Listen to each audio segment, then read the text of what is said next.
নমস্কার, আমরা দেখছেন ভিয়েতনাম হোয়াইট। দেখুন ফলের সাইজ, এগুলো সব ভিয়েতনাম হোয়াইট। ইসরায়েলি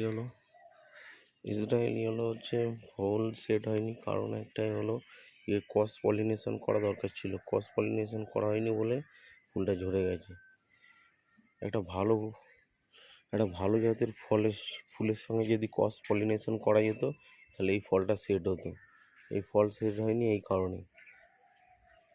এখানে অনেক কটা ইসরায়েলি হলো ফুল এসছে, কিন্তু এদের সবগুলোকেই ক্রস পলিনেশন করাতে হবে একটা ভালো জাতের ফুল থেকে, তবেই ফলের সাইজ বড় বড় হবে।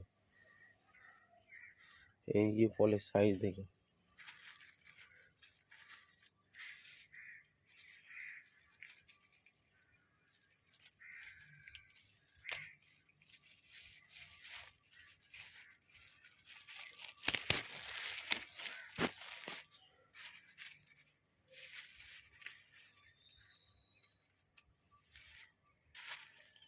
600-র কাছাকাছি ফলের সাইজ। ক্রস পলিনেশন করলে ফলের সাইজ ভালো হবে, ভালো জাতের একটা ফুল থেকে। সব হারভেস্ট করা হয়ে গেছে, এবং সব ফল মার্কেটে চলে গেছে।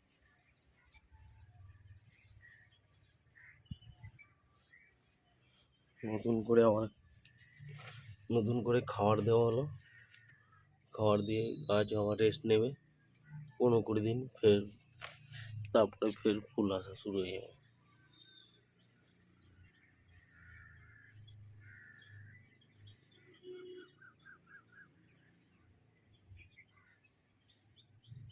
ভিয়েতনাম হোয়াইট এখানে একটা গাছ আছে,